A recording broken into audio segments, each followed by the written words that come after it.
You ever read about some bizarre death in a history book and just think to yourself, wow, that is some seriously bad luck?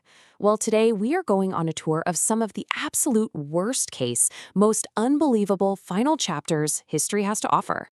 So let's start with this. We all have those days, right? Where absolutely nothing seems to go your way.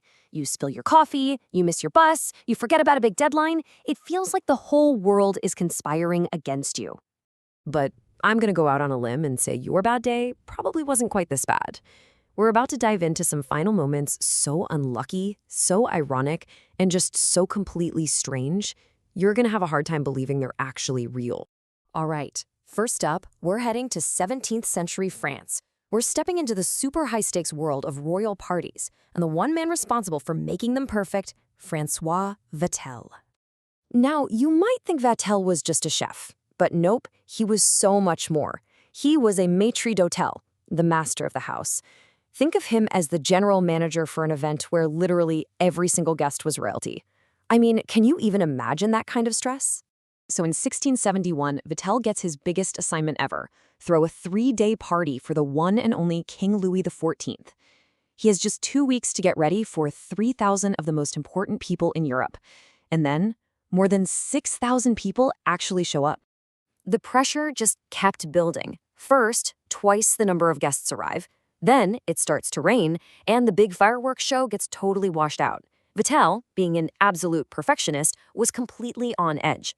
But the real breaking point came on day 2. The fish delivery for breakfast was late, and it was only half of what he'd ordered. In his mind, it was over.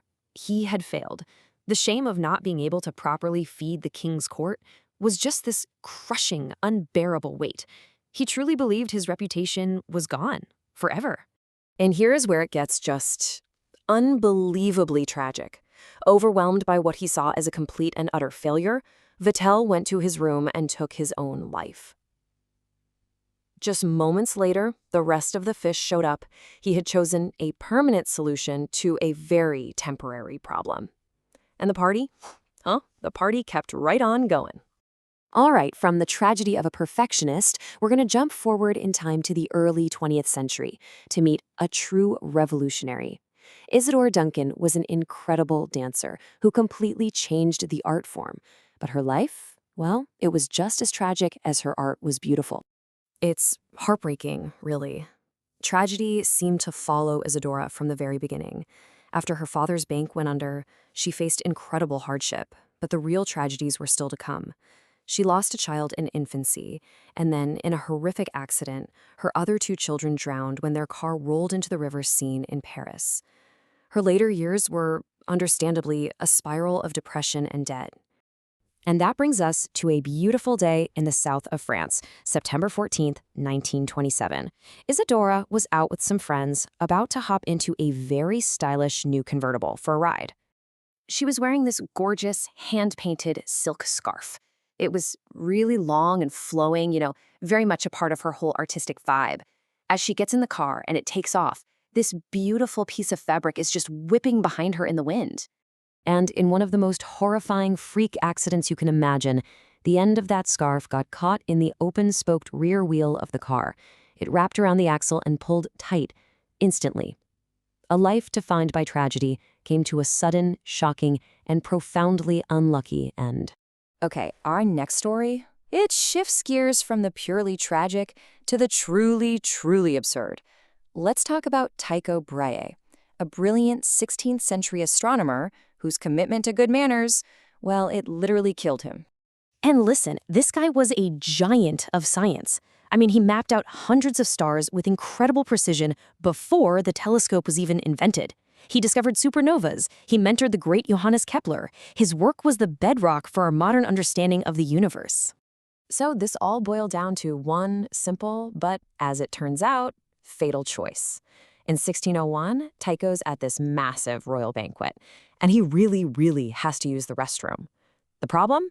Back then, etiquette said that leaving the table before your host was a huge insult. So he had a decision to make.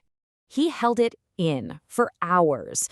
By the time he finally got home, it was too late. His body physically wouldn't let him go anymore. For the next 11 days, he was in absolute agony until he died from a bladder infection.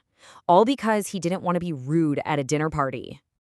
And for our final story, we've got one of epic struggle and just the most anticlimactic irony. Let's talk about the Mughal Emperor Humayun, a man who clawed his way back from exile to reclaim an entire empire, only to be taken down by a staircase. Humayun's early days as emperor were a total disaster. He was young, he was inexperienced, and even his own brothers were plotting against him. In 1540, he lost it all and was forced into exile for 15 long years. But he didn't quit. He gathered new allies, marched back, and in 1555, he took his empire back. It is an absolutely incredible comeback story. He'd done it. He'd stared down betrayal, defeat, and exile, and he had won. He was back on the throne, the undisputed emperor of the Mughal Empire. And then? Okay, so get this. One day, just a year later, he's leaving his library with his arms full of books. As he starts walking down these steep stone stairs, he hears the call to prayer, and out of pious habit, something he's done his whole life, he tries to kneel. With his arms full of books on a stone staircase, he tripped. He tumbled all the way down and hit his head on a stone edge. 3 days later, the man who had reconquered an entire empire was dead. When you look back at all of them, the perfectionist, the dancer, the astronomer, the emperor, you see these incredible lives that were just cut short by such different twists of fate. You have a mind that was shattered by pressure, a life that was ended by pure random chance, a death caused by silly social rules, and an entire empire lost to one single clumsy misstep. It just goes to show you, for all the big plans and epic battles and grand strategies, so often history just turns on the smallest, most random little details. It really makes you wonder, doesn't it? What seemingly insignificant moment might end up playing the biggest role in your own story?